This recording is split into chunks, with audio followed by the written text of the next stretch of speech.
Well, good afternoon, everyone. Thank you so much for joining us. And Derek, who I never give great compliments to, excellent job with the soundtrack. Appreciated those tunes to get us going here. Welcome to the World's Challenge. And no, I didn't stutter. There are two challenges in that. This is our, Hadar, I think this is our fourth, and John, I think this is our fourth World's Challenge here at the University of Buffalo. We're so excited to, after a year of absence, to be back. And we have some very exciting, we have some great teams that are competing this year. My name is Ryan McPherson. I oversee our sustainability efforts here at the university. And before we begin, it's only fitting that we acknowledge the land upon which the University of Buffalo operates, which is the territory of the Seneca Nation and the people, a member of the Haudenosaunee Six Nations Confederacy. Today, this region is still home to the Haudenosaunee people, and we are incredibly grateful for the opportunity to live, work, and share ideas in this beautiful territory. So before we get started, three basic things. So yes, I think you've all figured it out, but we are still in virtual mode here. And the world did not change overnight, unfortunately, despite us moving ahead with vaccines. And while we are no doubt experiencing Zoom fatigue, I can assure you that will not be the case today, because we have got some, as I said earlier, some great ideas and some change makers in the making here with some bold, innovative, and purpose-driven, exciting ideas that we're looking forward to hearing more about. Item number two, it goes without saying, but please stay on mute while the teams are competing. There is nothing like trying to solve the world's challenges and the challenges that humanity faces by being interrupted by someone's dog barking, or that person who is convinced that they can multitask while having a conversation with their partner, but forget to hit the mute button while that is occurring. So please just hit that little button, and then don't forget to take it off when it is your turn to pitch. And the third one, and perhaps most importantly, is really a series of thank yous. This event and dialogue really and learning would not happen without the collaboration and support of a larger team here at UB. Our friends at International Education, Caitlin and Jay, specifically, who remind us every day that we are part of a much larger, beautiful world with great diversities and culture. And so we are so thankful to their efforts in connecting us and thinking about that larger world in which we live. And of course, Blackstone Launchpad and their constant quest to blur the lines really between business, NGOs, entrepreneurship, creativity, and innovation. Derek and I are constantly inspired by Hadar and Alex's push every day to empower students really to think not only about entrepreneurship, but purpose. And we're really inspired by what they do. And our other partner, who is not with us today, but one of the teams will be, are really the people we probably miss the most because we haven't been able to see them, our friends to the north of the border at Western University, who created the World's Challenge. And we are really grateful to their forward-thinking leadership and bold vision, as past winners have been able to really benefit from the experience they've created. And finally, but certainly not least, to my colleague, Derek Nichols, who has worked tirelessly over the last few years to not only make this program happen, but to continuously evolve it. So while I get to do the fun stuff and come in at the end and talk about things, Derek is the one who makes everything happen here.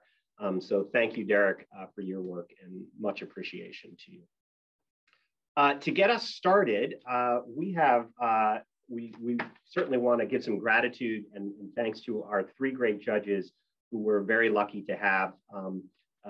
Their knowledge and expertise. It's a perfect match for really what we're looking at in terms of the evaluation today.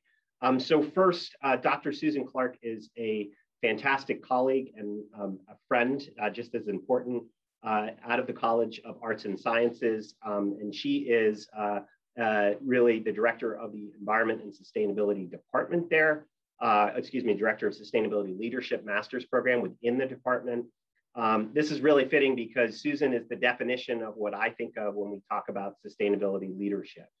She works closely with our students to take action against climate change and make our region more resilient. So thank you, Susan, for joining us today. Angie Kim is our outsider of the group, if you will. She is part of our vast network of sustainability professionals across the state. She has been the sustainability coordinator at SUNY Purchase for the past 3 years after receiving her degree in environmental sciences from the University of Virginia. I didn't know that, Angie, until we did a little bit of homework on you here, and is the current vice chair of the New York Council for Sustainability in Higher Education. She enjoys hiking, cooking, and the thing that I really found interesting, I did not know you played water polo for 4 years in college. So we have a lot to talk about on that, which I'm looking forward to. And last, but certainly not least, Maya Miller might be a familiar face to some of you. She graduated from the university last year with a BA in environmental design and a minor in architecture. She was also part of UB's Climate Action Plan announcement, where she really provided, I thought, some really great comments and counsel to us on our 10 strategies from a student perspective. Maya currently is a planner at WSP USA, and we're happy to have you back with us, Maya. Thank you so much for joining us as well. So a little bit of a roadmap of how we'll spend our time this afternoon. We will hear from 8 groups, each with their own idea of how to advance one or multiple sustainable development goals, or SDGs as we call them. These teams of 2 to 4 students have up to 5 minutes to present their pitch or their idea. So 5 minutes actually means 5 minutes, right? In order to be fair and equitable, we really will move into a muting phase when we get to that point. I know many of you, all of you have rehearsed that time. So Derek is going to signal you in the chat when you have 1 minute remaining. So just as a kind of a warning. And then your presentation will be followed by up to 4 minutes of questions, comments, et cetera, from the judges. And that's a compressed amount of time. So I would ask that the team members try to keep your answers succinct and on point so that the judges can have as much time as possible to really get the information that they need. We'll then move on to the next group. After everyone has gone, the judges will convene in a breakout room and select the winners based upon the specific scoring criteria that was shared with participants earlier. And we'll then reconvene and announce the winners, with the 3rd place receiving 500, 2nd place 1,000, and 1st place 2,000. So you don't need to go anywhere after your pitch, just stay right here. And there'll be some visuals and some other things while the judges are deciding all those things. The 1st place finisher will be invited to compete in the global finals, virtually hosted by Western University, as I mentioned earlier, in London, Ontario, between June 7th and 10th, where you will represent not only UB, but be one of just a few teams from the United States of America. There you'll hear from national experts and collaborate and compete against the best of the best, including universities from, I think it's 9 Canadian cities and other countries, including but not limited to Australia, China, Japan, the Netherlands, Switzerland, and New Zealand. So 0 pressure on your end. I'm sure everyone will step up just right. Oh, and by the way, at that competition, you'll have the opportunity to win 3rd place, $7,500 Canadian, $15,000 for 2nd place, and $30,000 Canadian for 1st place. So we're very excited to advance Sustainability Month with today's World's Challenge Challenge. This event is one of about 30 others during the month of April, but it really truly stands out as it's helping us reinforce the importance of the 17 global goals that nearly 200 United Nations member countries have adopted as part of their sustainable development strategy. These goals are helping the world define what sustainability is. And as you will hear from our students, they touch on gender equality, climate, poverty, health, wellness, inclusiveness, the environment, food security, and other key areas. And closer to home, here at UB, we've been leveraging the goals as a way for us to really think about our own sustainability initiatives. And finally, as former UN Secretary General Ban Ki-moon reminds us, the SDGs are our shared vision of humanity and a social contract between the world's leaders and the people. They really are a to-do list for people, planet, and a blueprint for success. So let's get started.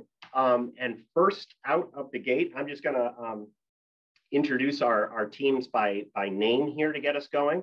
And if you could well, Hadar is going to probably spotlight you as we go forward here. So our first team that steps in, and I may mess up some names here, but is Quintile Technologies. And a fun fact, they were scheduled to complete last year, so we appreciate you waiting for a full year. But thank you so much. And once you guys start verbally, we'll start the clock. Okay, sounds good. Okay. Hi, everybody. It's good to be here. So I'm just going to pull up the presentation and we'll get started.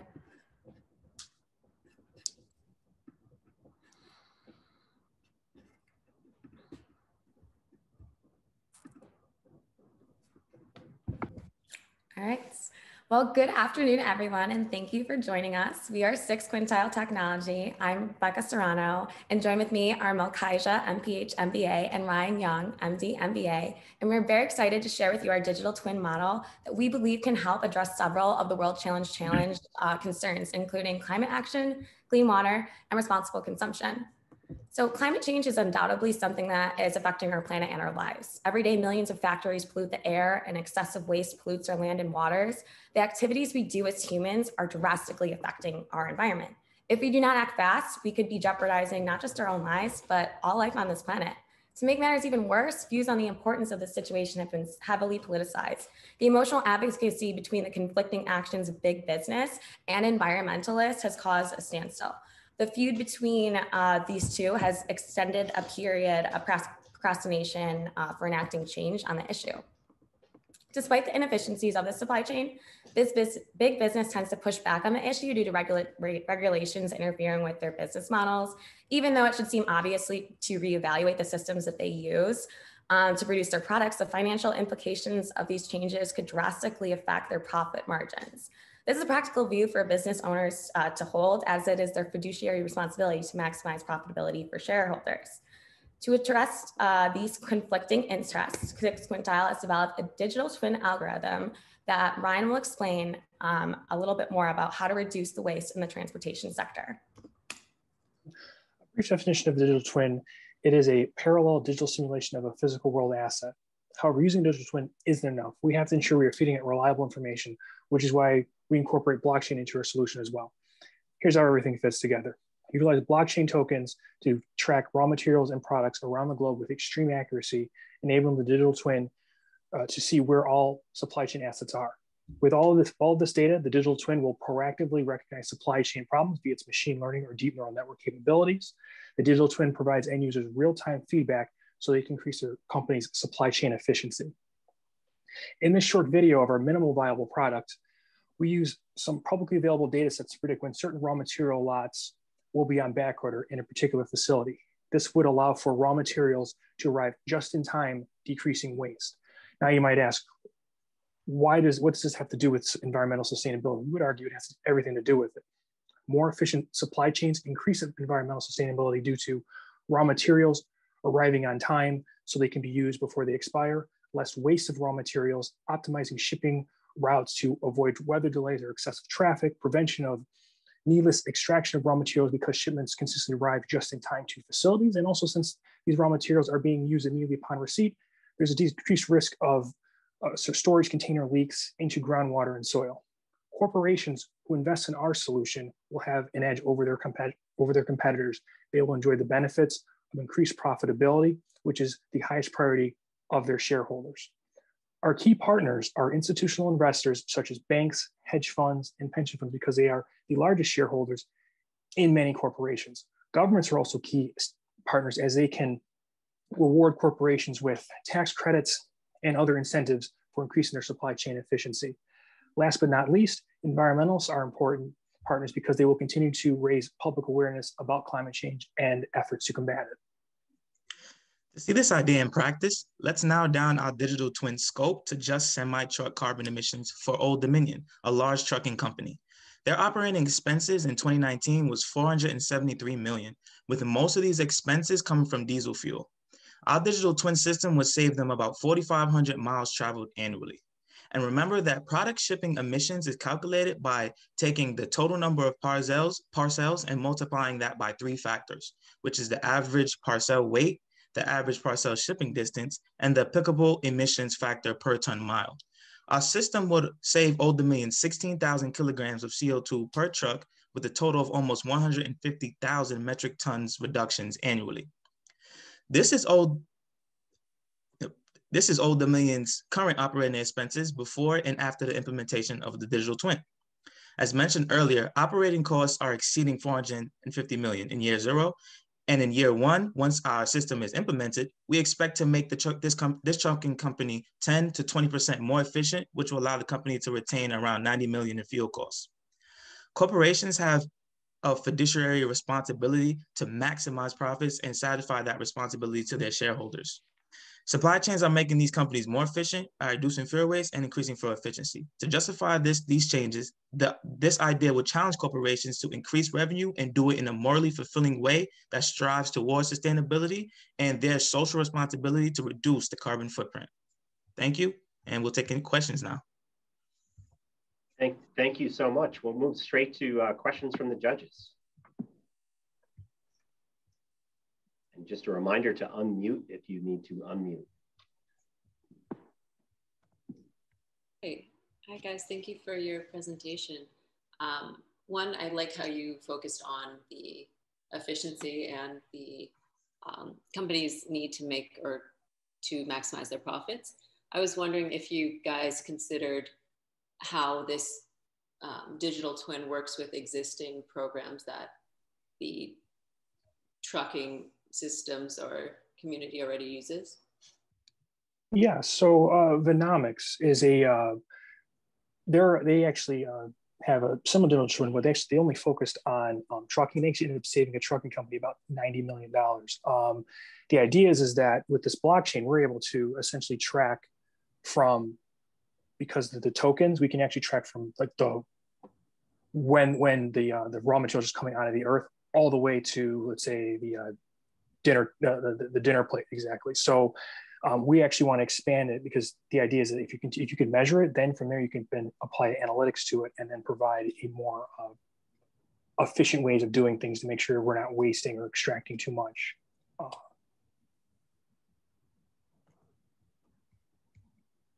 Thank you. Oh, go ahead. Sorry. Okay. So again, I really like your presentation, and the focus on efficiency obviously is really important for reducing carbon footprint.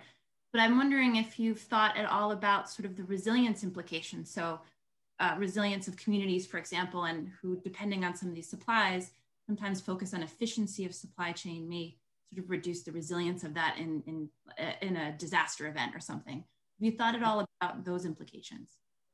Yeah, well, so the resilience, if you're in regards to, let's say, like we had mentioned before about making sure that raw materials arrive on time to prevent storage container leaks. I believe just in Florida, there was a leakage of a wastewater plant, which caused an evacuation. So if these facilities are receiving the materials right on time, that means they're not keeping them stored, and then you don't risk cracks in the storage containers, and that doesn't affect the outer community because they're getting used right away. And I think that actually increases resilience, because you're not storing it, there's no chance of it leaking. Okay, thank you. Is there time for one more question? I know we're on a... Yep, all you, Angie. So I just had some questions about what your next steps would be, what your immediate next steps would be, you know, given that you are either awarded the prize money or if you have some sort of plan for that. I don't know if I had missed that in your presentation. I think that's a great question. And I think that Ryan has largely developed the algorithm itself. It's actually functional, which I think is the most exciting part. And I think maybe, Ryan, you want to elaborate a little bit on what you would do with it? Yeah, so University of Buffalo, they will have a massive supply chain. So maybe just taking a look at the dining services, for example, if it was possible in terms of even getting in touch with some of the university's contractors. And so when we set up a blockchain using smart contracts to be able to track essentially from the farm all the way up through the university into onto a student's tray. And then by able to collect that data, then you feed it into the digital twin by essentially replicating digitally each part of that supply chain. And then you can then detect, okay, is this part of the supply chain actually efficient, or is there something that we can do better to improve its efficiency, and by providing that real-time feedback? decisions can be made. I hope that's. And does Malkaija have time to chip in too? I don't know. Yeah, I was gonna ready to just add something really quickly, which was the financial implications of it. I know just to start out, we would need about $5,000 to get started with the AWS cloud computing account. So once we get started with that, and that would be enough to work with the university and small to mid-sized trucking companies just to start out, and that would be like our monthly $5 to $6K monthly expenses for that account. Great. Thank you so much, judges, and thank you so much to the team. Appreciate that. Let's move on to our next team. Jordan and Ryan, I'm going to probably massacre the name of your company or your idea, so please forgive me here, but I think it's Cogino or Cogino. Cogino. Yep. Cogino, excuse me. And as I believe you guys were also ready to go last year as well, so apologies for the year-long wait here, but thanks so much for joining us. Yeah, no, happy to be here. And we'll get your slide deck up in 1 second. And when you're ready, by all means, go ahead and start. All right, I will share my screen. Or you will get your slide deck, excuse me. See this, right? Perfect. All right, perfect. And Ryan, you all set? Cool. All right. Good to go? Good to go. Awesome. Hi, my name is Jordan, and along with my partner Ryan, we are presenting Cogino. Our company will be tackling the sustainable development goal of climate action. As we all know, our planet is suffering greatly due to our everyday actions. We've seen more droughts, temperature highs, wildfires, polar ice cap meltings than ever before. Unfortunately, the US is the largest shareholder of greenhouse gases emitted, and I can almost guarantee that every single person here today contributes to this problem at least 3 times a day. Simultaneously, the US also consumes the most animal products. But what do animal products have to do with climate change? Well, if you add up all the emissions set off by planes, trains, buses, and cars combined, it only causes a 10% higher emission rate than the entire animal agriculture industry. Did you know that even a single steak gives off the same amount of emissions as a truck driving for 60 miles, while also using the same amount of water to sustain a human for 7 months? Honestly, neither of us knew this insanely large impact the commercial livestock industry was having on climate change. I even chose to drive an EV vehicle because I thought that would have a larger impact on my emissions, but that proved to be wrong. And I went out of my way my entire life to include meat at every meal because I was taught that meat wasn't necessary to get protein, which is not true. After some research, we both realized that every single bite we take is either contributing to the negative impact we are having on our planet or helping change the world for the better. The biggest impact we all can do is to cut down on our meat consumption. What will you eat? Will you get enough protein? What if you don't like salads or healthy food? What about your B12 levels? These are all common questions we can help you answer. Meet Cogino, a mobile and web application that suggests planet-based meals based on cutting-edge nutrition science and holistic healing. You'll feel great eating the foods we suggest and can expect many health benefits. How we do this is we use machine learning algorithms to recommend meals based on your health goals, taste preferences, budget, and ingredient optimization to reduce food waste. To start, users complete an in-depth health evaluation, allowing us to create an extensive database of meals specific to your needs. You choose what breakfast, lunch, dinners, and snacks you'd like to eat for the coming weeks, and we extract all the ingredients necessary to make these meals. Our database of meals has been vetted completely by a board-certified holistic nutritionist, giving you the peace of mind that no matter what you choose, it is a healing and nutritious meal for you and the planet. Next, we generate a shopping list for you to take to your favorite grocery store, or you can plug in with third-party food delivery services. This is a crucial feature, as many people don't know if their local grocery store contains certain vegan items they may need. Instead of shopping for individual ingredients that you're low on, you're now shopping for pre-planned and complete meals ahead of time. Once you have ingredients, we show you not only how to make it, but why it's nutritious for you. Cogino will track also how much water and emissions you're saving with each meal you eat.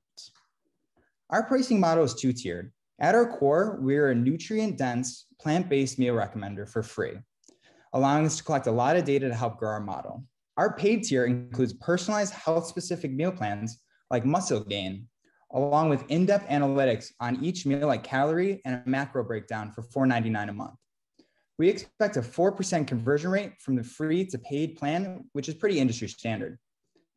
Our finances are modeled based on a high growth tech startup with venture capital infusion and a goal to reach profitability by year 4.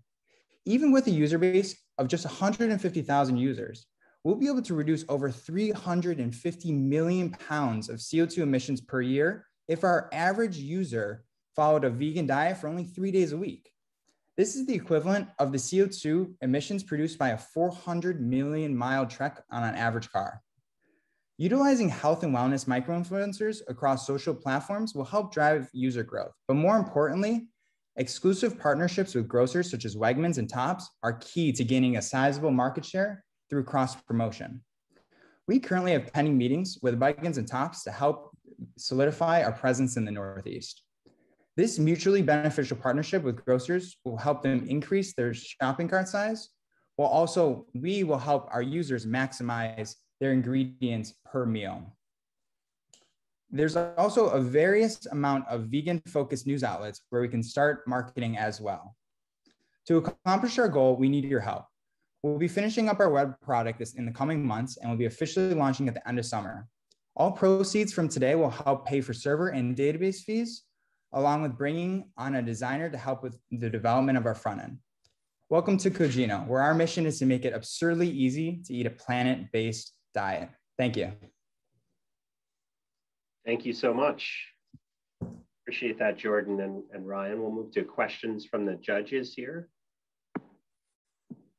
I had a question about, are there like specific areas that you're planning to roll this out? Is it limited just based on location? I guess I was looking at this from maybe like a justice standpoint and thinking about, you know, I mean, obviously it's an app and a lot of people have smartphones, but maybe they live in a food desert and they don't live near a Wegmans or a Tops or other location grocers that you discussed. Is there kind of a plan for a larger rollout, or is this kind of specific to specific like locations or what? Yeah, that's a great question. So, you know, our first initial rollout is definitely going to be domestic because, you know, the US definitely has, you know, obviously good technology. A lot of people, you know, have smartphones compared to other countries. But in terms of how we roll out, we're definitely going to do it based on the grocery stores that we can get to sign up. So for example, like Wegmans will help us really penetrate the Northeast. Next, we'll be looking at like Publix, and that will really help us branch into the South. In terms of more remote areas, that's going to be something that is going to be a little bit more difficult to tap into. But if we do focus on the major, you know, urban areas of the United States, I think that'll cover the majority of the population that would be interested in a service like this and make the biggest change. It's kind of like the lowest hanging fruits. Great, thank you. I have a question too. Thank you guys for your presentation. It's on this or along the same lines as Angie's. I was just wondering, for the people whose major concern is not climate change or climate action, what is appealing to them to use this app? Is there any way you're increasing access to information or learning about plant-based diets besides the notifications of how much emissions they're saving and so forth? Yeah, definitely. So when I first went vegan, it was pretty tough, I'm not gonna lie. And I was just constantly Googling stuff because I was kind of like sick of the same old meals, right? Like I'd have pasta and like the things that you would like automatically think of, but I started like missing out on like, you know, oh, I miss like chicken wings and I miss this and that.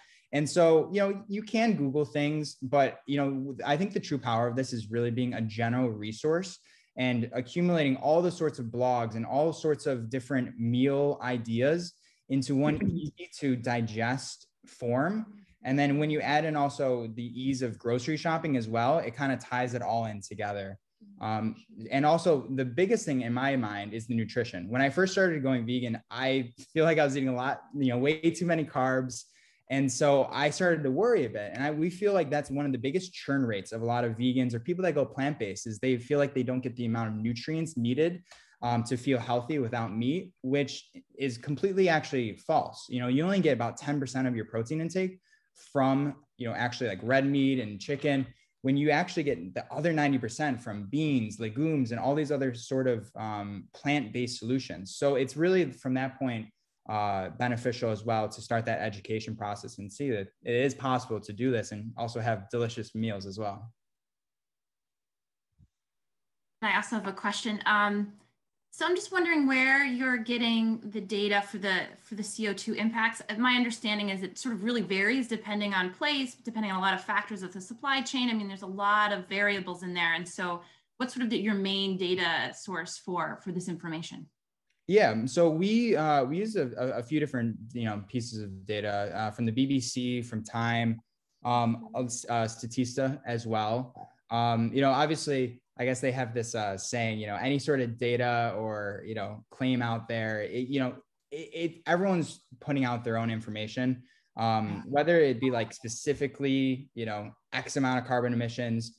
It's obviously always tough to say. One source, you know, is hard to say is better than the other. But, you know, for a fact, there are, you know, tremendous emissions that go into the entire agriculture industry, tremendous resource depletion as well. And even just the amount of sheer land usage to raise cattle, raise chicken is exponentially larger than what it would take to, you know, raise plant-based food as well. So yeah, I'm sorry I don't have maybe a better, more specific answer on that. Thank you, Jordan, and thank you, Ryan, so much. Appreciate that. Thank you so much. Thank you. And we'll move on to our next team, to SustainaBULL, or I should say SustainaBULL, as BULL at the end there. Super, and we'll just load you guys up. If you can share screen, Nina, Connor, Carl, and Matt, that would be great. Super, we're starting to see your presentation there. Yep. Give us just a second to spotlight all of you. Thank you, Hadar.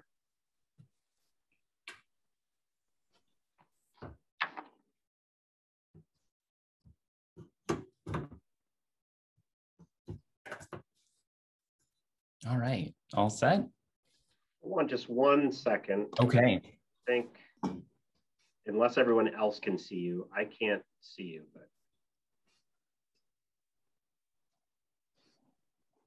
Yeah, I only see you, Ryan. Oh, okay, hold on. Here we go.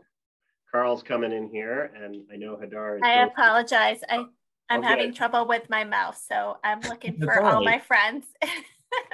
No problem. I think we are just looking for Nina, Connor, and Matt as well. Just take a quick second here. Awesome. We got Matt there. And there's Nina.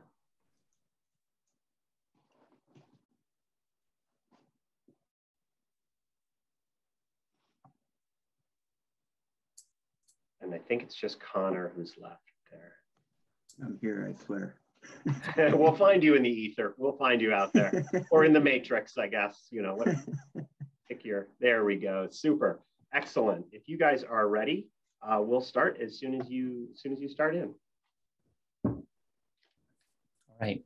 Hi, everyone. My name is Carl Lamb, and I'm part of SustainaBULL, and we are here as a part of the World's Challenge today. I'm joined by Nina Anders, Connor Kane, and Matt Terrell. We're all part of the PMBA program here at UB. So these are the 17 Sustainable Development Goals. Our product will focus on 6 Sustainable Development Goals, and it really is designed to support small businesses, reinvest in our community, and make this ultimately a more vibrant place to live, work, and play. While we do focus on these 6 primary goals, we do have the potential to impact and address all 17 goals set forth by the United Nations. So what you do see here is a collection of pictures that Nina took across Western New York of small businesses, and maybe you've patronized these, maybe you've been there as a shopper as well, but 50% of businesses will go out within 5 years, small businesses specifically. So this is a problem, and especially when you highlight the fact that 70% of small businesses will fail within 10 years. This has only been accelerated due to the pandemic because 100,000 stores and small businesses have permanently shut down during the pandemic. And this could be for a number of reasons, including funding, marketing needs, and a lack thereof per se, and also poor planning or management. So the role of our country in this, there is a need to support those that are hardest hit by the pandemic. Many of these groups, including Black-owned businesses, AAPI-owned businesses, and women-owned businesses deserve our support. And the US marketplace is largely dominated by large corporations like the ones that you see here. We have an inherent desire for convenience, and we've relied on these brands for the past year, but it's difficult to find and support small business online. Here's a search that we did where we were looking for small businesses, and what comes up? Malls, plazas, and big box stores. And that is not what we are hoping to find when we find small businesses in a search. So here is our proposed solution. Introducing SustainaBULL, your one-stop platform for directory, marketplace, and a crowdfunding application. Here's our unique three-prong approach to solving this problem. In our first phase, we'll be launching a directory where you can filter by certain characteristics of your search. So if you're looking for clothing and you want to patronize minority-owned businesses, you can do that. Through the next phase, we have our marketplace, which will increase small businesses' online platforms and online presence. So while you're searching and you're trying to filter, you can buy it right off the app. Next, we move into crowdfunding. A small portion of each purchase done on the app will go into a user's account that they can then reinvest into the small business and local community to help keep these small businesses that we all know and love in business. Here's our very rough prototype for our app. First, you have to download it, and that's what you see our first welcome screen. You open it up and you can search and you can apply your filters. On our right, that's a loose wireframe of what the app could look like. On your left, you have a rewards card. So while you're in store shopping, you can also have them scan the rewards card, and they'll be able to tie directly into your SustainaBULL account as well. Our key partners that we plan on working with are the Chamber of Commerce, UB, the Western New York Small Business Roundtable, and our own personal connections to local small businesses. Thanks, Connor. As Connor just discussed, SustainaBULL is a three-pronged service that will benefit small businesses and consumers. Currently, we are working with the UB Blackstone Launchpad and prototyping the directory portion of the app.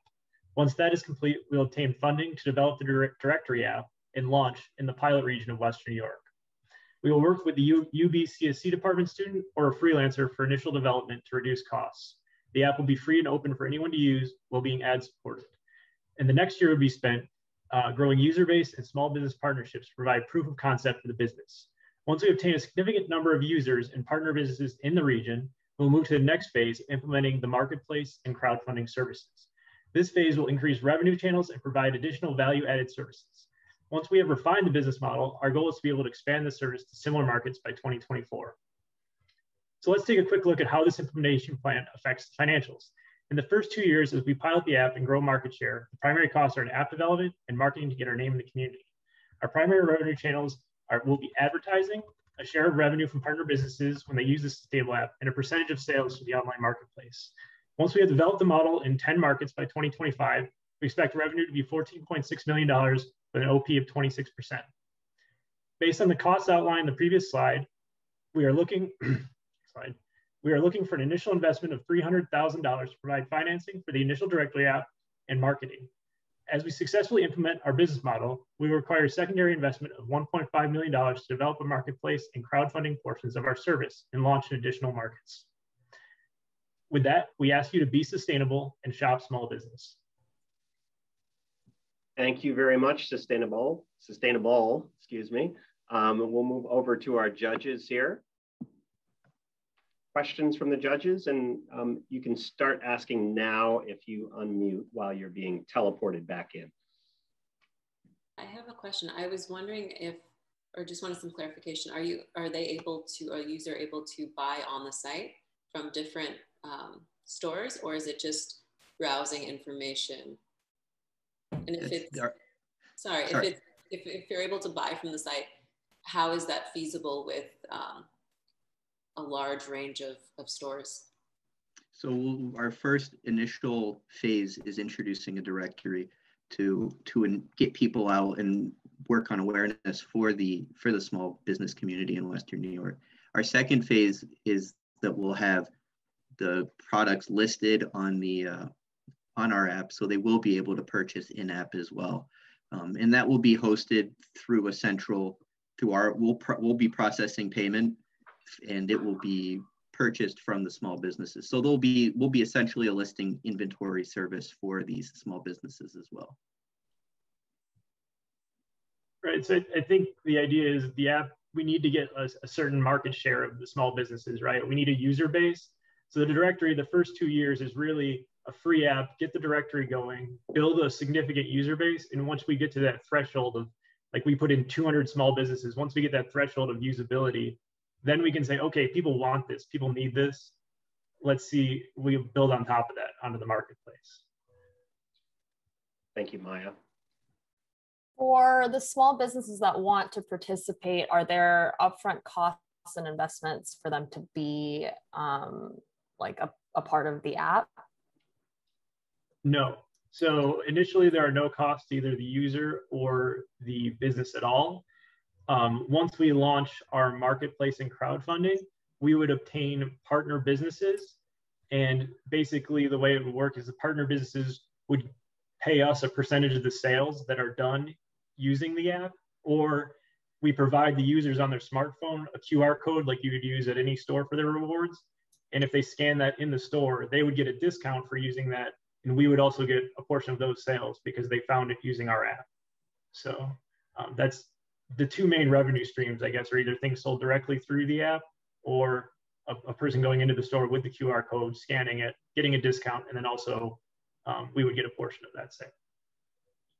Thank you. Any other questions, Susan? This might be more of a comment, maybe you just asking if you've thought about this, but is there a way to tell the users sort of the local impact that they're making by making the purchase from the small business, for example? I just thought that might be a kind of a cool asset to an app like this that you might not get elsewhere. So you purchase from this small business rather than say a Target or Walmart, how is that money impacting the community? Something like that. Certainly with the onslaught of using big box stores and big delivery services, you know, it's the convenience, but again, it is reminding everyone that your dollars, when you spend them locally, stay here locally, and when you spend them at big box stores, they do not. Thank you. Great comment, Susan. Great comment. Any other questions? Okay. Super. Thank you all so much. Thank you, SustainaBULL. Carl, thank you for the weather today. We appreciate it. No problem. Every day like this, please. Great. We will move on to our next team, Team AMP. And Team AMP, as we start to move you into the room, if you want to share your screen, that would be great. Lucio, I see you there, and I think for Becky. Becky's there as well. Super. Yes. Okay. We'll just wait 1 second here. And when you are ready, feel free to start. Thank you. All right. Hello, everyone. I'm Mary, and I'm joined with Becky, and we're both mechanical engineering students, and this is the automated mass production. So our device will meet directly the good health and well-being goal, as well as bring sustainability. So about a year ago, it became a lot more life-threatening to leave one's house as a result of COVID-19 threatening everyone's health and well-being. And COVID-19 is extremely dangerous and contagious. So the CDC mandated wearing of masks to reduce contraction. As a result of there being a high demand, surgical masks were scarce, so fabric masks were suggested, a stopgap measure. According to CDC, this fabric mask, when multi-layered, can block most large droplets, think about 20 to 30 microns, and even those smaller, like 10 microns, that come out when you talk a lot or you say certain words like the. Multi-layer cloth masks can block about 50 to 70% of the fine droplets, which is pretty good and can limit the spread of those that aren't really captured. It's important to keep in mind here that the average sewist can produce about 75 masks per day. Now, the role of our country in this, at the start of the pandemic, our country didn't really focus most of its time in denying the existence of this pandemic. And so about 500,000 of those who were homeless weren't really catered to by the country and didn't really have access to these masks that were supposed to protect them from this disease. So NGOs, nonprofit organizations, and certain individuals took it upon themselves to create masks to help protect these vulnerable from this deadly virus. Some of these individuals were like Mary, who tried their hardest to produce masks, but couldn't quite meet the demand because, as I said before, the average sewist can produce only about 75 masks per day. So the goal here is to make it easier for people to produce more masks, and want to do that by improving the speed at which masks are produced, while limiting the amount of time spent by humans on the manual production.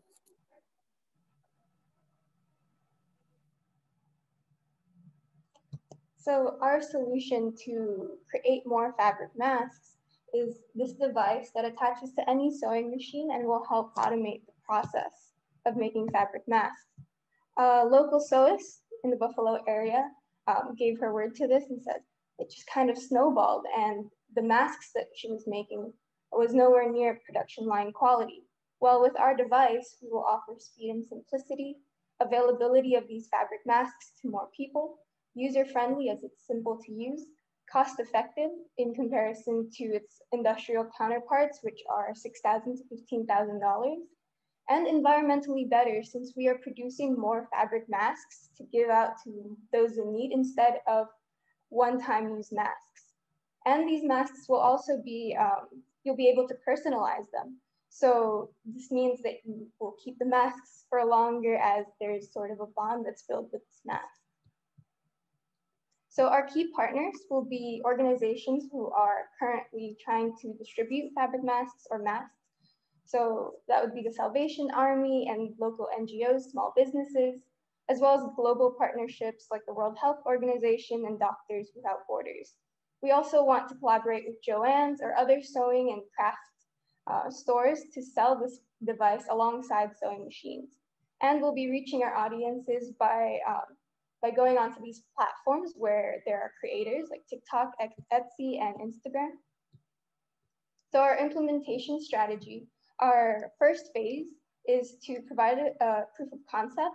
And this is where we are now. We are currently making a prototype and applying for a patent. And then afterwards, we want to reach out to potential partners and small businesses and iterate the device to suit their demands. And then we will publicize the device. So for costs, we currently raised $10,000 for prototyping, but we need more to apply for the patent. And then afterwards, for outreach, we may need business patent, and then afterwards advertisement. So with this, we hope to provide a sustainable solution to the ongoing demand for health and safety. Thank you so much. Thank you, Team AMP. Excellent. Let's move to questions here from our judges.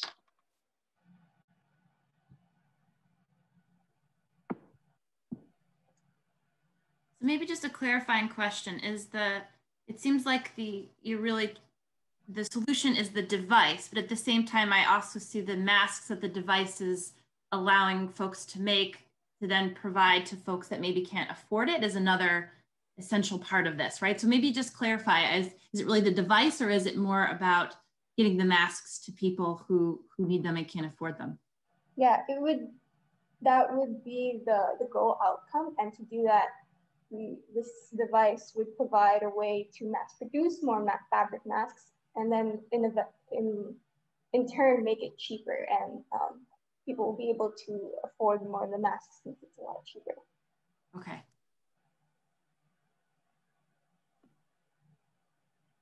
Any other questions at all? So with this device, its sole purpose is to increase the production of fabric masks.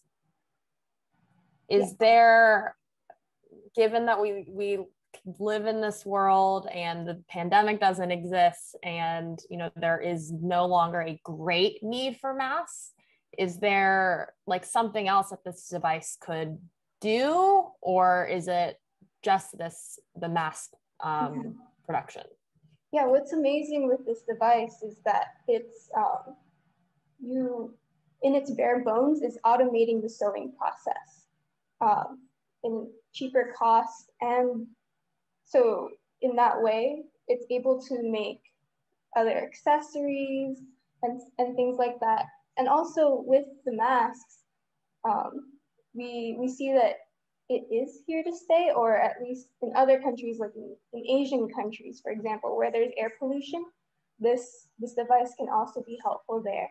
But this device also is very adaptable in its design, which is great.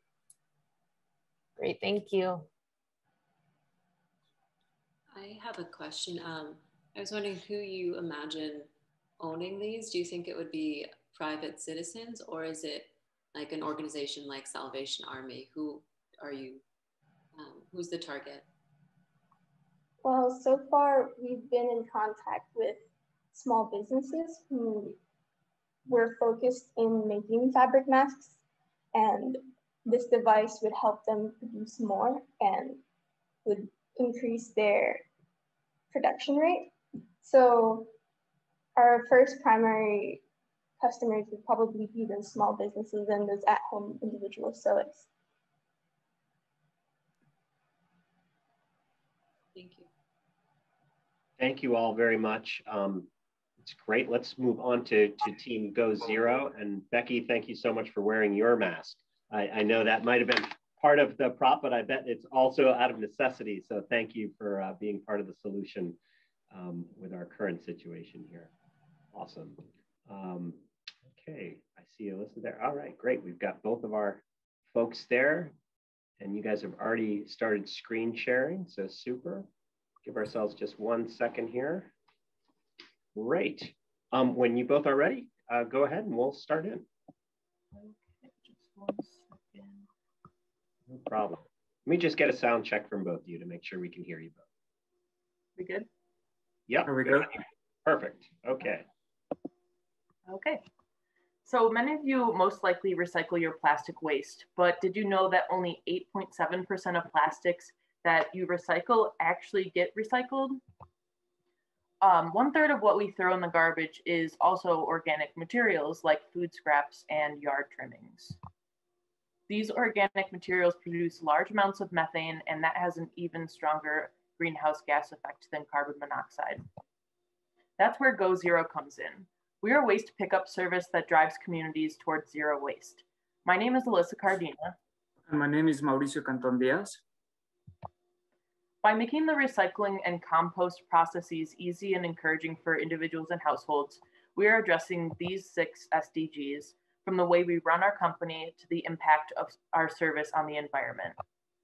We would like to highlight number 12, responsible consumption and production, especially addressing food waste, waste generation, and sustainable lifestyles for everyone. So according to the University of Michigan Center for Sustainable Systems, only 53% of Americans are automatically enrolled in curbside recycling programs, and 82% of these cities with these collection systems are single stream, which results in the sorting facility that you can see on the screen. It's difficult and time consuming, and there really hasn't been a good alternative that's come into the market. So we want to have consumers take responsibility for their trash and recycling through a status-driven strategy, since we know that human behavior is very difficult to change. So the US is the largest producer of plastic waste in the world, and has a 30-year history of shipping recyclable plastic overseas, primarily to China, but China stopped accepting our waste in 2018. So now the US has to deal with its own plastic waste. So Mauricio and I recycle religiously, and we were talking about it, and we realized we didn't know how efficient the process was, and we were shocked to see the results. I like to compost, but since I moved to a small apartment without an outdoor space, I didn't really see the need for it and stopped. So we kind of wanted to think of a solution for people like us who want to have a good contribution to sustainability. So Go Zero provides a custom designed recycling container separating metal, glass, and paper. When recycling is collected, these materials will remain separate, and the trash collection is what we charge for. We weigh your trash collection and send you a weekly bill. This is to encourage customers to decrease their waste footprint. Plastic goes in the trash because it is not, most cases, it's not recyclable. So we also have an app that tracks our customer on their journey to zero waste. It measures your waste footprint and is visible to your neighbors. So you can look at how your neighbors are doing comparatively to yourself. You can earn badges and get rankings within the app and use a photo scanner to determine how to dispose of a certain item properly. So we have a 5-year implementation plan. In year 1, we will start with a pilot program at the residences in UB. By year 3, we would like to expand to neighborhoods around Erie County. And by year 5, we will have a proven model that could be expanded into any community around the world. However, what we need to highlight is that throughout this process, we would be creating an awareness on what is the waste footprint. Because people consider today, what is my carbon footprint when you go to buy a car, this one versus the other one. But when you're in the grocery store, do you really think about your waste footprint when you're buying a product over another one? To make this happen, we are going to develop some key partnerships, starting with UB Campus Living, then with some local governments and municipalities involved in the waste management process. And finally, we would seek the endorsement from the UN to take our service global. Here in Buffalo, we are going to partner with third-party commodity buyers, such as Great Lakes Paper Fiber and Metallico Buffalo, who actually pay cash to receive your recycling products. And non-for-profits such as Farmer Pirates, who process and produce compost that is so highly needed by our local farmers. Here is a financial projection of one of the neighborhoods that we would seek in year 3. This is a higher disposable income neighborhood, and the population is more likely to adopt a zero waste lifestyle. This projection is based on 12,000 households. We would need about 4 million of startup costs that would go into our electric trucks, recycling bins, and the development and support of our app. What is important to highlight here is that our monthly income would consist of a trash pickup service that is $28 a month, which is a little higher than what households pay today. But by encouraging them to reduce their trash, we would also be balancing our income by getting revenue from their recycling products. Great. So with a monthly profit. Maurizio, we are at time, okay? Thank you so much. Thank you. Thank you. Appreciate that. And thank you for the wrapping up the financials there. Let's go to questions from the judges, from Angie and Maya and Susan. Yeah, I have one question. So thank you so much for your presentation. I was just curious how your service will potentially address kind of the larger problem of waste infrastructure. I know in the US, even though if people were to properly recycle, there's no guarantee that their recycling is even getting recycled, right? And then there was everything over the past couple of years of other countries no longer accepting our waste. So I was wondering how your product would probably kind of potentially address those larger issues. Yeah, thanks, Angie. So I'll just go quick, Mauricio, if you have something to add. For sure. But I think that starting with the consumer is really important, because the consumer then, starts to care more at like a governmental level, local government, and really caring about the policies that keep their recycling true to what they say they're going to do. And I think we could eventually use this product for producers as well. Once we get consumer interest in this product, then being able to look at a store you want to shop at and seeing what their waste footprint is like before you shop from them. Yeah, and just to add to Alisa's point, I think that is exactly the problem we're trying to fix, because we were surprised about how much effort is going into the sorting process of recycling. And, we're addressing at the source, which is at the household.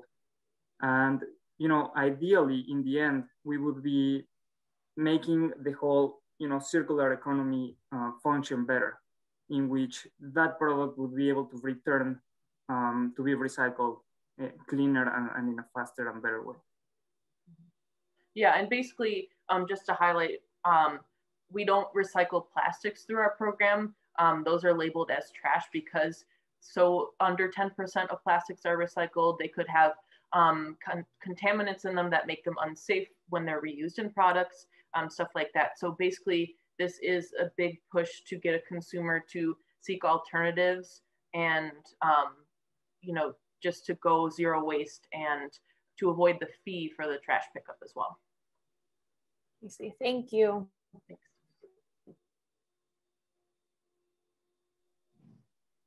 Yeah, so thank you.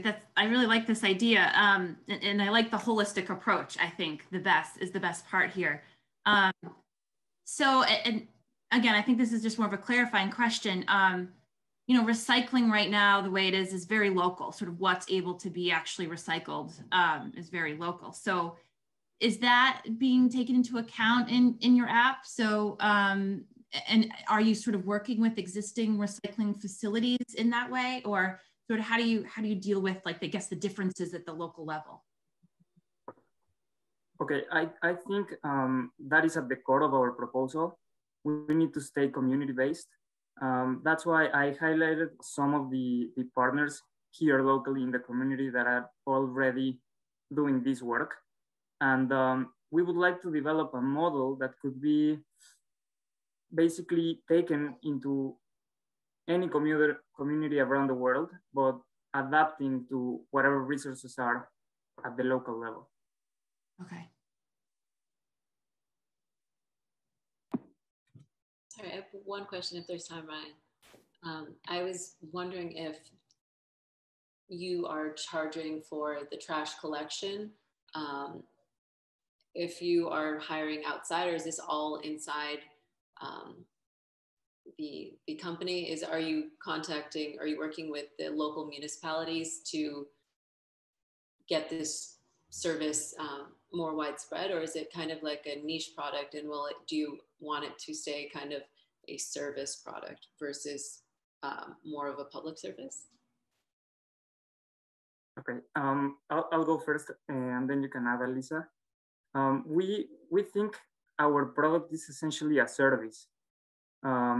What we are ensuring is that the recycling products are going to the right spot.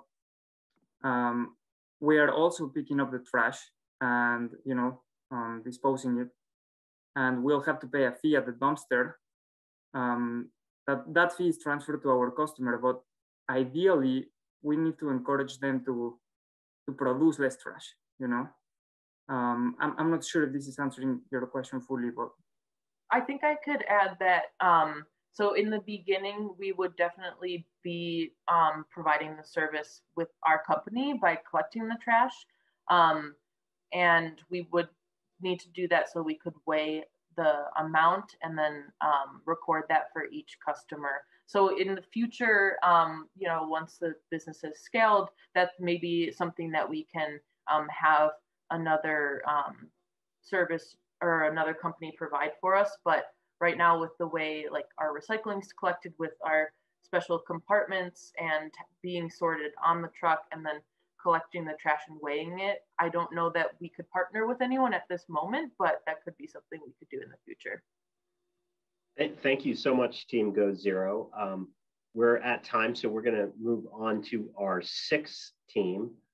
Again, thank you very much, which is Team Scream. That's Scream with a K.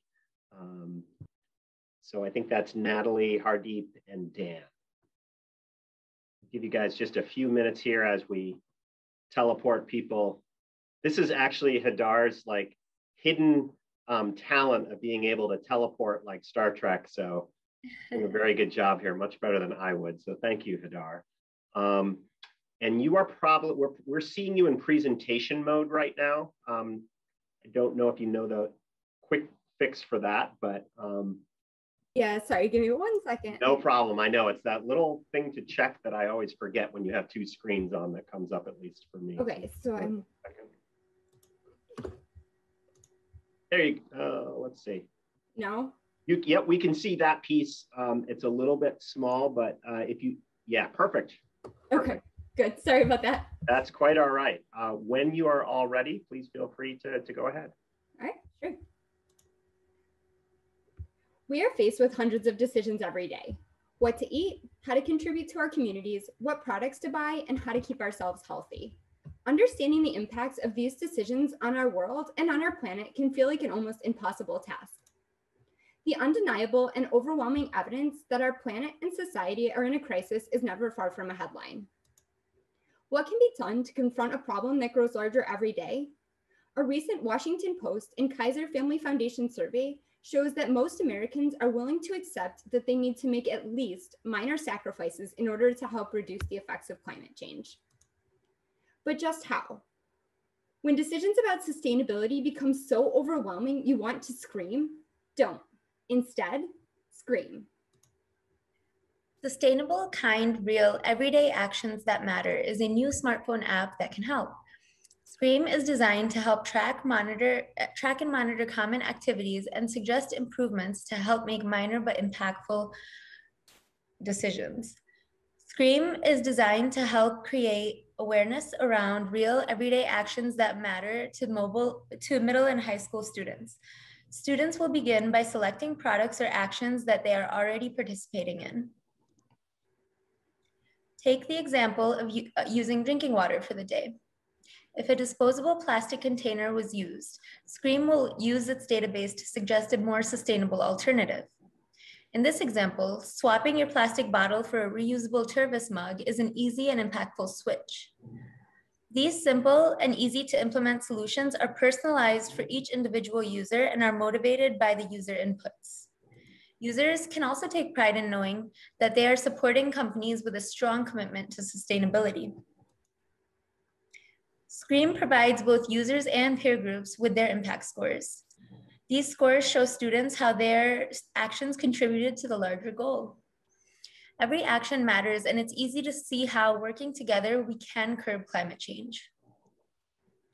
In 2019, 16-year-old Greta Thunberg made headlines when she challenged the world's leaders to take immediate action on climate change. Teenagers around the world took notice, and they are becoming just as willing to take action. A Washington Post survey found that 7 out of 10 American teenagers believes that climate change will cause a great deal of harm to their generation. With teens becoming increasingly fearful of the effects and more empowered to act, Scream provides a great solution to track and take action every day. Sustainability isn't just good for the planet, it's also good for business. Scream will be the perfect platform for businesses to showcase their products, services, and commitment to sustainable practices.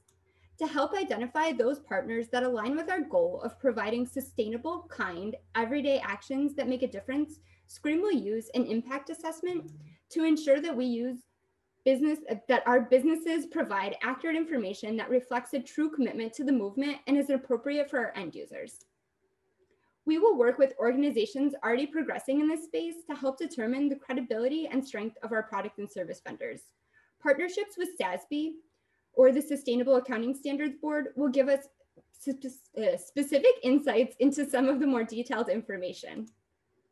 We've also started conversations with Forcoda, a local female-founded software company who, like us, understands the value of simple education solutions.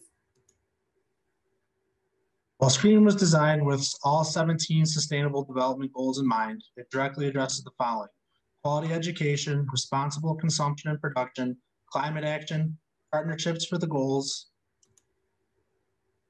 Our target customers are middle and high schools. We intend to have them use our software as a learning tool with the end users. We do not plan on charging schools. Rather, our revenue will come from the highly targeted ads pushed to users based on in-app activities. Our revenue will combine charges based on per impression as well as click-through rates. Here we have preliminary financial projections.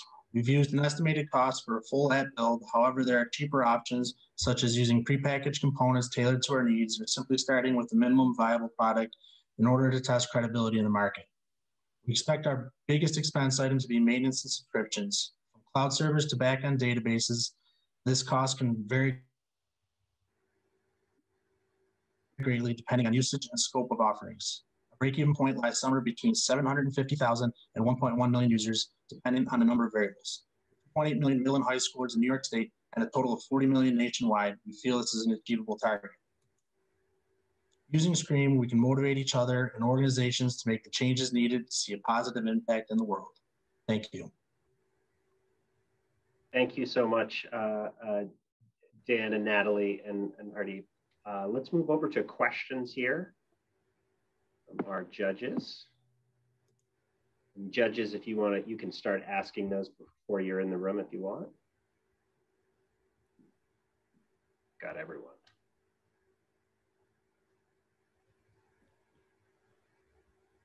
Any questions at all?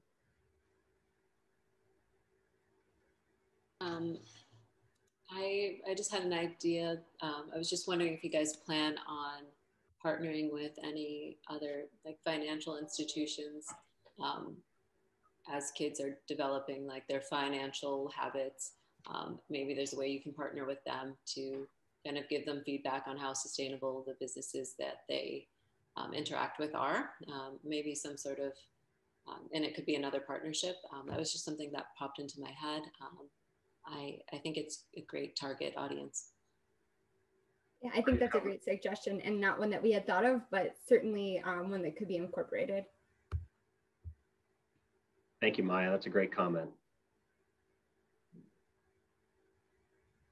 Thank you for the presentation. Just something that keeps coming to mind, and not only just with your idea, but these applications, I just think, although most kids might have a smartphone, not all, right? And so I'm just wondering if you're thinking about how this project might be able to benefit or help students in need, maybe that don't have a smartphone and can't access this application. Yeah, we had discussed that, and we'd also like to make it software based so that when students are using their computers at school or have other access, specifically middle and high school students do typically have access at school. So that would be another option that they could use. So while it wouldn't be as convenient to use on your phone, it certainly wouldn't prevent anyone from being able to use it as well. Okay, thank you. Thank you so much, Team Scream. Great stuff. Appreciate that. I'm going to ask everyone, we just started baseball season. I'm not a big baseball fan per se, but we're on our 7th team, so I'm going to call that the 7th inning. So just, do a little stretch here. We've got 2 great teams left. Take a little bit of breather here, a little bit of thank you. Maya's showing us the way here, a little bit of yoga, whatever it may be for you. And let's come back in with Team 7, Team Food Smart. So we've got Brian and Andres who are going to be joining us here as well. So we'll highlight those 2 folks. And if you guys want to start sharing your screen as well with your deck, that would be great.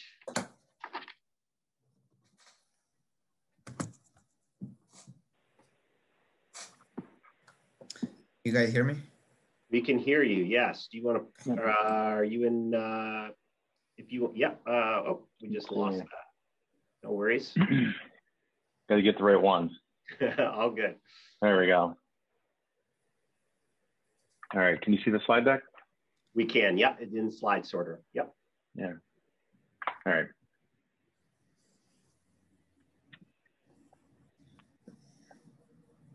When you are ready, feel free to begin. Hello, we are Food Smart. My name is Andres Vega. Brian and I are going to talk to you about food waste today. So you can change. Food waste, not only an economic issue, also an environmental problem affecting climate change and like with the greenhouse gases. So we want to present you with the Food Smart with RFID technology. we want to address 4 SDGs: zero hunger, responsible consumption and production, climate action, and life on land. Do you think twice before throwing food or buying more than what you need? So we want to address that today. I want to help you to reduce that impact.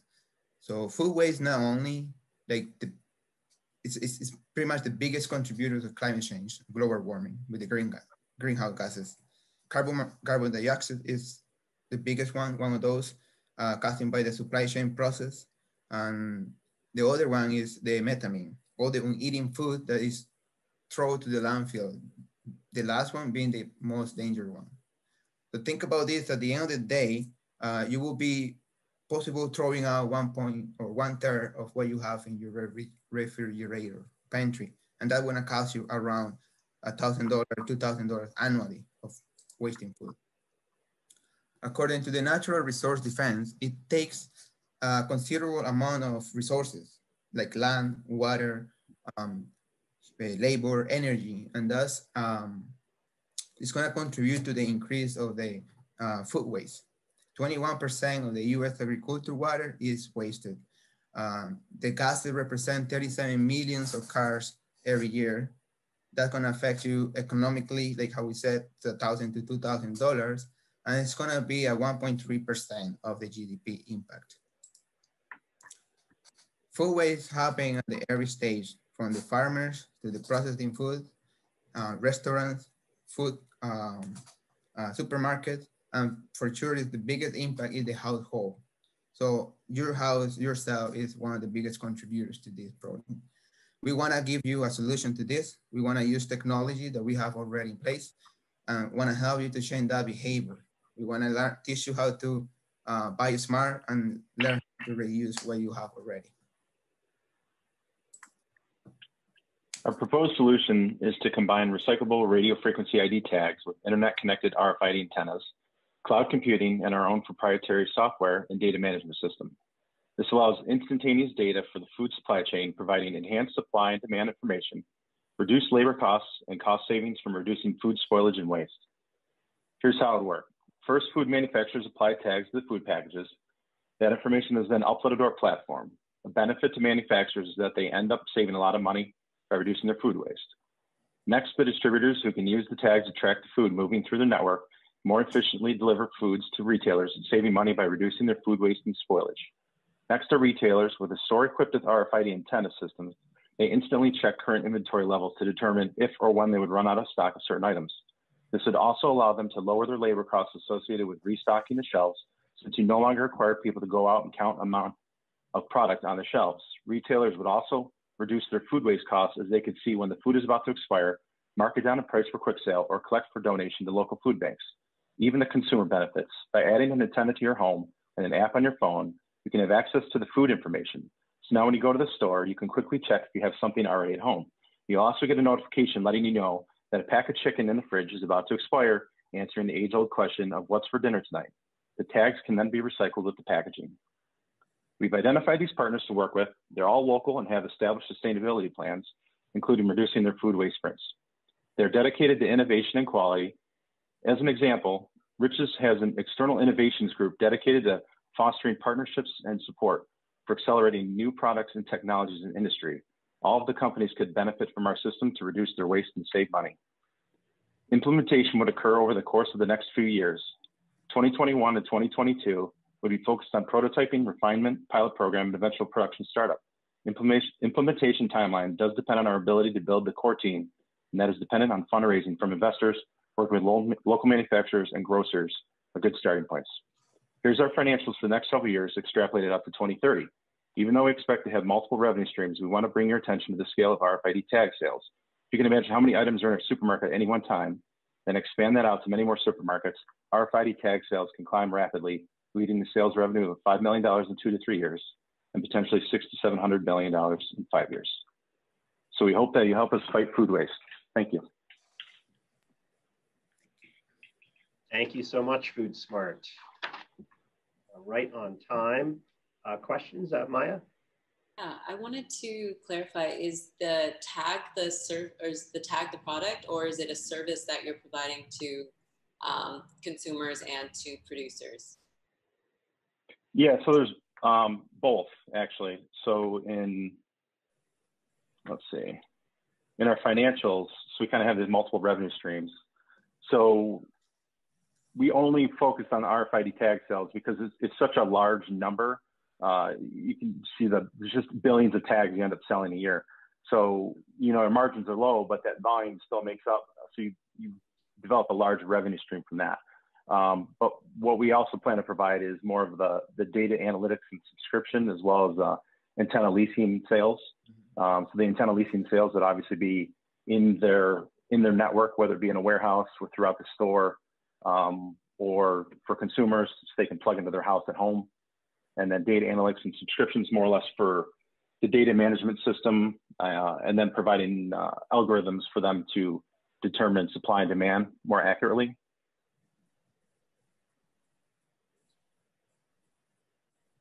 Thank you, Mike. Any other questions at all?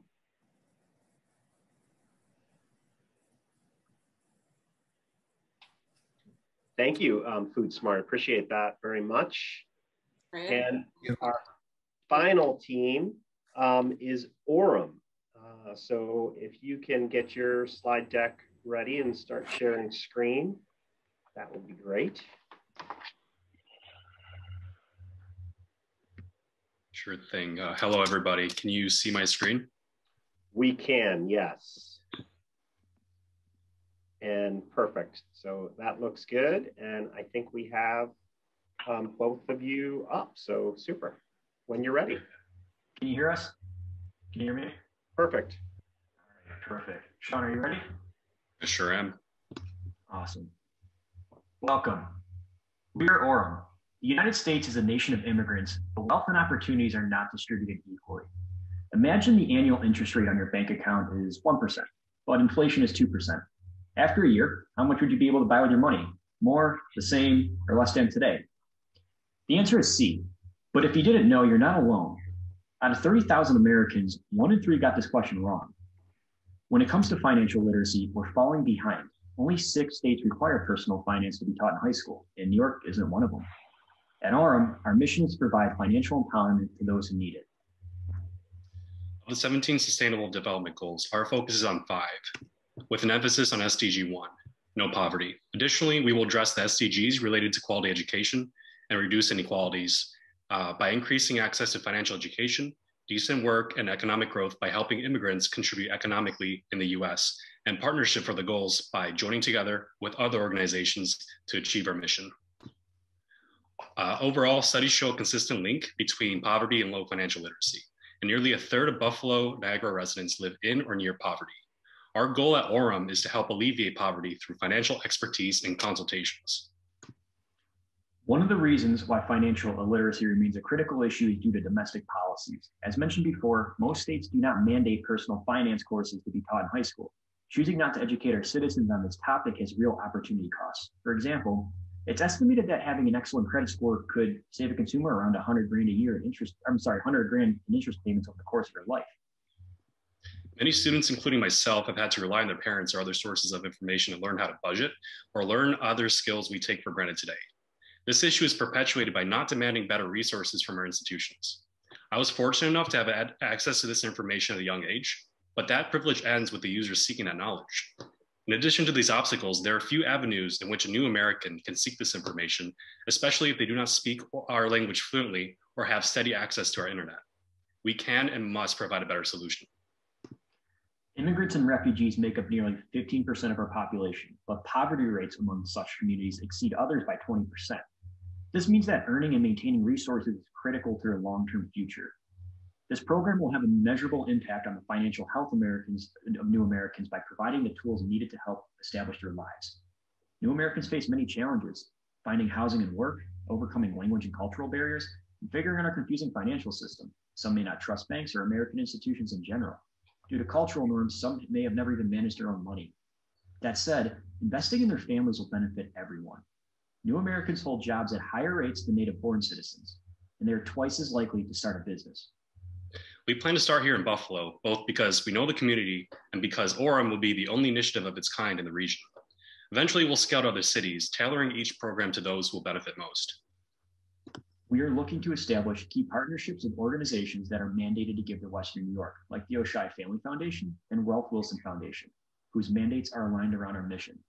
Because our mission is to help refugees and new Americans, we also qualify for public grants from the Office of Refugee Resettlement, which could cover a substantial portion of our startup costs. These partnerships will be crucial. Increasingly, companies are relying on technology to replace what were considered solely in-person transactions. A good example is Teladoc, which allows patients to schedule a virtual visit to their doctor without having to commute to an office or take time off of work. Our implementation will be simple yet effective. We will develop a website with a multilingual set of resources, all geared towards various ages, backgrounds, and needs, from keeping a budget to understanding credit. Then we'll provide users with an opportunity to connect with a knowledgeable volunteer either virtually or in person for consultation. Now let's talk money. To build what we need to solve this problem, we're forecasting an initial budget of $285,000. That allows us to hire a competent and dynamic executive director and staff to successfully launch Aurum. It'll also cover the expense of building our print resources, our website, and mobile application in several languages. We will rely on family foundations, government grants, and corporate sponsorships to cover our expenses. We're forecasting our expenses to lessen after the website and app are built. Our primary expense going forward will be maintaining the website and app, our staff, and events to educate the communities we're seeking to serve. Although our focus is Buffalo today, eventually we envision to be in all 50 states. Today, we invite you to join our first step forward. Thank you. And these are our references. Do you have any questions for us? Thank you so much, Sean and Alex. Questions from our judges or comments?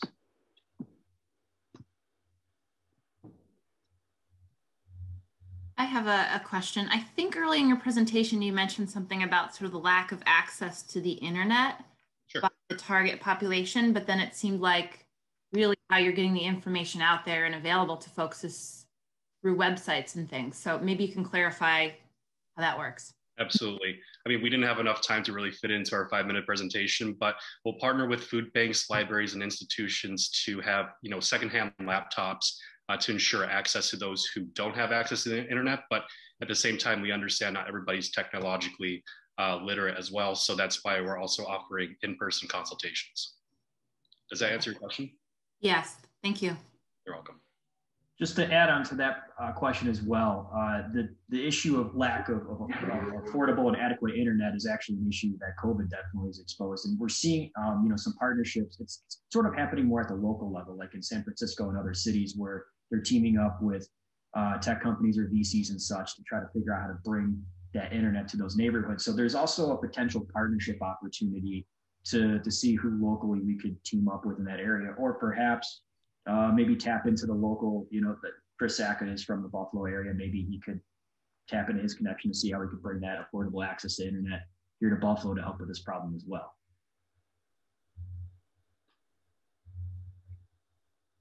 Any other questions or comments? I just wanted to make a comment and say I think this is a really neat idea. I like this piece of meeting people where they are, especially when there's a pure lack of knowledge. So thank you for your presentation. Thank you, Angie. Thank you. Well, great. Well, thank you, Alex and Sean, very much for your presentation. That gets us through the 8. I appreciate everyone, sitting down on a beautiful day out there and spending your time with us. A huge thank you to all the teams. Fantastic ideas, inspiring, thinking about what we need to really move forward here. As what we're going to do right now is the judges, we are going to sequester the judges to have kind of their deliberations and conversations. Derek is going to provide some entertainment for everyone. I'm just kidding, Derek. We will provide a little bit of different visuals for you as we do that. So hang tight, maybe just keep yourself muted unless Derek has any other ideas. We will be right back for that. And Derek, for the judges, are they going straight to a breakout room? Yeah, we're going to open up the room now. So the judges will receive an invitation, and then we'll just invite Sean to stop sharing his screen. Awesome. Thank you. Thank you, Sean, for doing that. And again, thank you to all of you who have worked so hard on these presentations. I think all of us appreciate how much work goes into these and the ideas and the inspiration there that you've put forth. So thank you. And just if everyone can just chill for a little bit, we'll be back as quickly as we can. Yeah, I'm not going to sing or dance, but I am going to put on a short video, quick plug for an event that we are having because April is Sustainability Month, and this is kind of the event that kicks it off for us. So last year, our university launched a new climate action plan. So there's 10 strategies to get us to carbon neutrality in 10 years. So a little video that recaps all of that, and then I'll just play some music and we'll just kind of just vibe out until the judges come back. So if you're interested in attending that climate action update, the RSVP link is at buffalo.edu/climate-action. That's on Earth Day, which is the 22nd at 11 o'clock. So like I said, if I just get the video up here, relax, grab a drink. Y'all see this? Oh wait, this will be helpful. How can one university or one person help solve a global threat like climate change? At UB, it's all in the numbers. We have hundreds of buildings and vehicles and thousands of people. Every action we take every day impacts the environment. The university is making progress in its goal to become climate neutral by 2030. We've reduced our carbon footprint by 35%, but we need to do more. Our UB scientists say the next 10 years are critical to limit the most devastating effects of climate change. So UB has evolved its climate action plan with 10 key strategies for the next 10 years. UB's 10 in 10. First, UB will put a price tag on our biggest greenhouse gas emissions. That includes pollution from every campus building, from our air travel and how we commute day to day. Facing the true cost of our impact on the environment is great motivation to do better. In a few years, the way we power the university will get a lot greener. UB currently has solar panels on the ground and on rooftops, but soon we'll install a lot more and generate 15 times the solar power we have now. By 2025, 100% of our electricity will come directly from clean, renewable sources. Filling up the gas tank will soon be a thing of the past as the university moves to create an electric UB fleet. That includes the buses that shuttle students, the vans that move around campus, even the car that delivers your pizza. The utility plants that heat and cool campus buildings are a big operation. So UB is investing in new, more efficient and centralized technology. Our goal? Zero carbon heating and cooling. Landfills are stark reminders of how much we throw away. Materials account for 40% of America's climate footprint. UB is looking at better ways to limit waste. That means smarter decision making in the amount and type of things we buy, and finding more ways to reuse and recycle. So less food, plastic, and other materials are sent to the landfill. Our buildings house a lot of activity and burn a lot of energy. UB is making a greater effort to conserve with new and better technologies and programs to help us change what we do day to day. We want to reduce energy use by 30% and create a culture that's more responsible and cares about conservation. Most days, a steady stream of single occupancy cars come and go from campus. So we want to green our commute by supporting more options like public transit, ride sharing, biking, and electric vehicles. Food, what we grow, what we cook, and what we waste all produce greenhouse gases. UB is now measuring the carbon impact of our food systems, and it's not an easy task. But that knowledge will be critical as we work to cut that impact in half by 2030. There are times we produce carbon emissions that we don't have the current technology to limit. In those cases, UB will purchase carbon offsets. These are investments in local projects that actually reduce greenhouse gases. Offsets are things like planting trees or weatherizing homes in low-income neighborhoods. It's a way to create flexibility and also hold ourselves accountable while creating positive change in the Buffalo community. Developing this climate action plan is a big step, but we also need to measure our progress. So we'll turn to UB researchers who are experts in the field. They'll find innovative ways to analyze how we're doing, improve our efforts, and guide us on the path to a climate-neutral campus by 2030. With the leadership of Governor Cuomo, and with the innovative, aggressive measures like those laid out in UB's Climate Action Plan, SUNY will continue to lead New York State towards a more sustainable future. Each of us plays a critical role in upholding UB's commitment to environmental stewardship. I look forward to working with you to foster a culture of sustainability for our university, our region, and our world.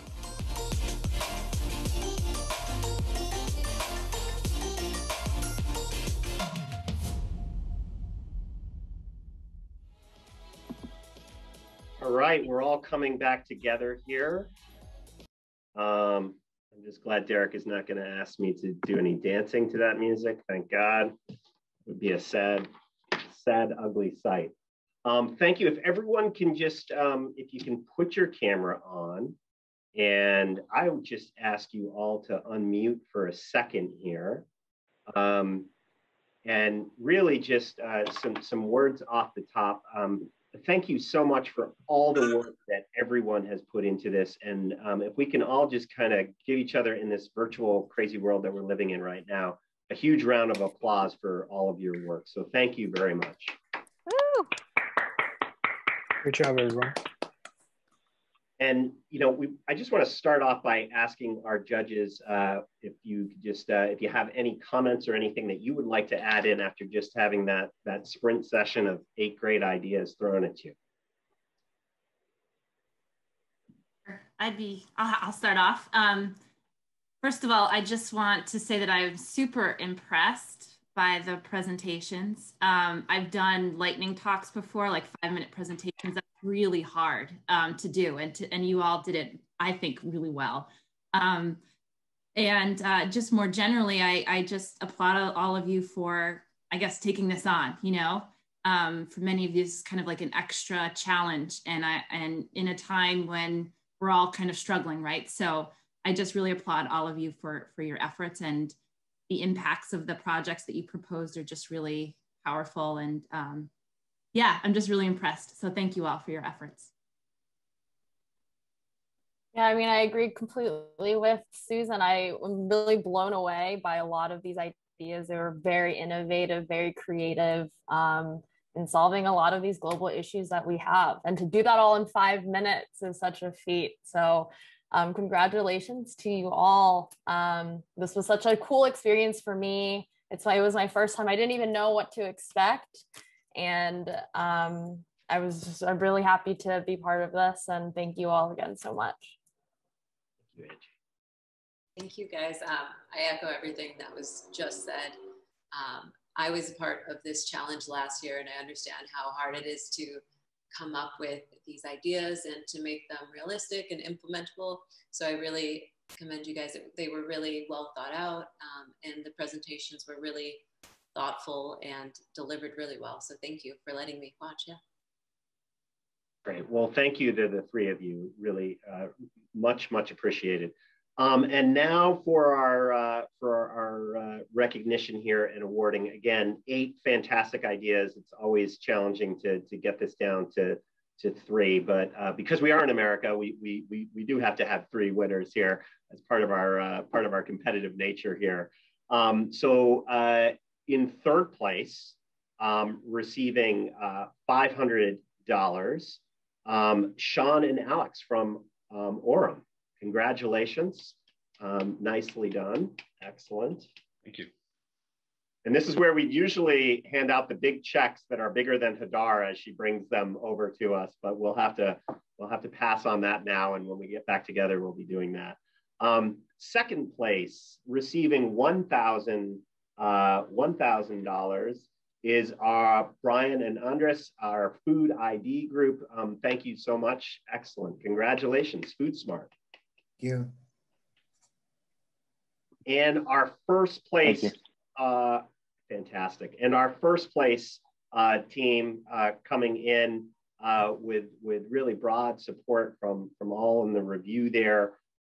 Nina, Connor, Matt, and Carl with SustainaBULL. Congratulations for $2,000 and a trip to Western University virtually to represent the University at Buffalo. Big congratulations to SustainaBULL. Congratulations. Congratulations. Congratulations, everyone. Congratulations. Congratulations. Well, I want to thank everyone again, and a quick plug here as we are in the early stages of Sustainability Month. We've got some awesome programming coming up, including an event on Earth Day itself for our climate action update that Provost Weber will lead, and more information coming forward on the innovation challenge based on our climate action plan that Hadar, Derek, and I are engaged in and excited to move forward. So congrats again to everyone, but especially to our winners and to SustainaBULL to represent UB here as we move forward with the World's Challenge Challenge. Thank you so much. Have a fantastic evening and have a great Sustainability Month. Thanks, you too. Take care, Ryan. Thank you. Thank you.